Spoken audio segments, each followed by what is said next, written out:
Hello everyone. It's the end of the second week of our course Military Ethics and Introduction, and it seemed like a good time to pop into the studio and just give you a little bit of feedback and a response to what we've covered in the past 2 weeks.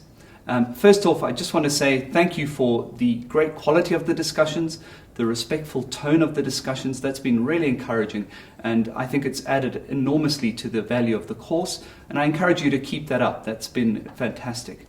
And I will also say some of you will be relieved to know that there is no more cricket from here on out. So if the cricket has been putting you off, you can rest easy. We're not going to do any more of that. So far in the course, what we've aimed to do is give you a bird's eye picture of the primary approaches to ethics. Those three main approaches of consequences, of principle and respect, and also of character. Now, we've done our best to do that as accurately as possible. But of course, we haven't been able to go into any great detail, and we know that there are lots of questions outstanding. Some of you have asked some of those questions, and we've tried to answer them as we've gone along. But really, we do encourage you to keep looking further into this. If this is something that has become of interest to you, there's loads out there that you can follow up on to learn more about ethical theory. But really what we've tried to do is just give you that basic introduction, just enough to help us carry on and understand those ethical underpinnings as we address the topics that are to come. I also introduce you to this idea of mine, and it's my concept, so it's certainly open for objections and debate and revision. This concept of ethical triangulation. Now, as many of you have recognized, it's not intended as a theory, it's not intended as the ultimate solution to anything. It's just a rule of thumb approach, a heuristic, to try to get the best out of the three different approaches to ethical theory that we've looked at. The main point of the model is just to challenge us not to simply look at ethical problems through that lens that is most intuitive to us. It's a challenge to look at it from different perspectives and to ensure that we don't overlook anything that's important. That's all it's really aiming to do. Nothing more, nothing less. And I hope that it will be of some use to you as we go forward.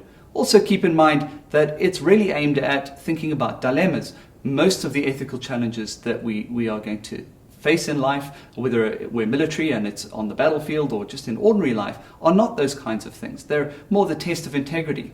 We don't need to go through that process for most of our ethical challenges that we face. Some of you have rightly pointed out that in the midst of battle, it's unlikely that we're going to be able to sit down and get out a piece of paper and go through those 3 steps.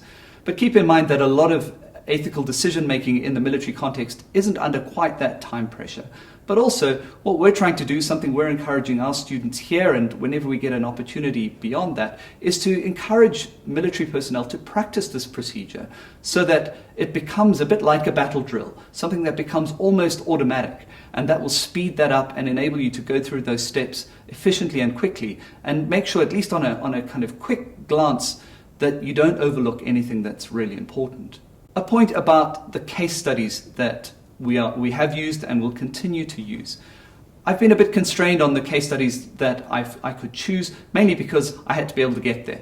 And resources were not, unfortunately, unlimited, although I did have a pretty good trip, as you can see.